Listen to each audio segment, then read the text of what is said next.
পাকিস্তানের বিপক্ষে প্রথম টেস্ট সিরিজ জয় তো বটেই, সব সংস্করণের ক্রিকেট মিলিয়েই পাকিস্তানের মাটিতে এটিই বাংলাদেশের প্রথম সিরিজ জয়। এমন বর্ণিল সাফল্যের দিনে ঢাকা থেকে নিশ্চয়ই অভিনন্দন সিক্ত অনেক ফোনই পেয়েছেন বাংলাদেশের অধিনায়ক। তার মধ্যে একটি ফোন কল নিশ্চিতভাবেই আলাদা। অন্তর্বর্তীকালীন সরকারের প্রধান উপদেষ্টা ডক্টর মোহাম্মদ ইউনূসও ফোনে অভিনন্দন জানিয়েছে শান্ত ও টাইগারদের। মাঠে দাঁড়িয়েই প্রধান উপদেষ্টার সঙ্গে কথা বলেছেন অধিনায়ক শান্ত।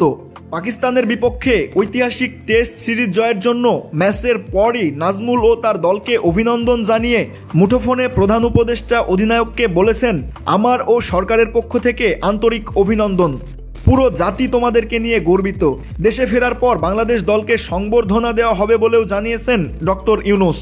বাংলাদেশ দলকে অভিনন্দন জানিয়ে একই পোস্ট দেওয়া হয়েছে প্রধান উপদেষ্টার ফেসবুক পেজ থেকেও। এছাড়াও বাংলাদেশ দলকে অভিনন্দন জানিয়েছে যুব ও ক্রীড়া মন্ত্রণালয়ের উপদেষ্টা আসিফ মাহমুদ।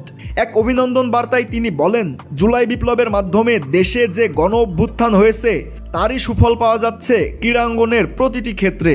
পাকিস্তানকে টেস্টে প্রথমবার হোয়াইট ওয়াশ করা কিংবা সাফ অনূর্ধ্ব 20 চ্যাম্পিয়নশিপ শিরোপা জেতা সবকিছুই নতুন বাংলাদেশের প্রতিফলন। তিনি আরও বলেন, দুর্নীতি ও রাজনৈতিক বলয় থেকে ক্রীড়াঙ্গনকে মুক্ত রাখলে দেশের ক্রীড়াক্ষেত্রে আরও সাফল্য আসবে। সরকার সেজন্য সর্বাত্মক চেষ্টাও চালিয়ে যাচ্ছে। রাওয়ালপিন্ডিতে প্রথম টেস্টে 10 উইকেটে জয়, এরপর আজ 6 উইকেটে হারিয়ে পাকিস্তানকে হোয়াইট ওয়াশ করে ইতিহাস গড়েছেন টাইগাররা।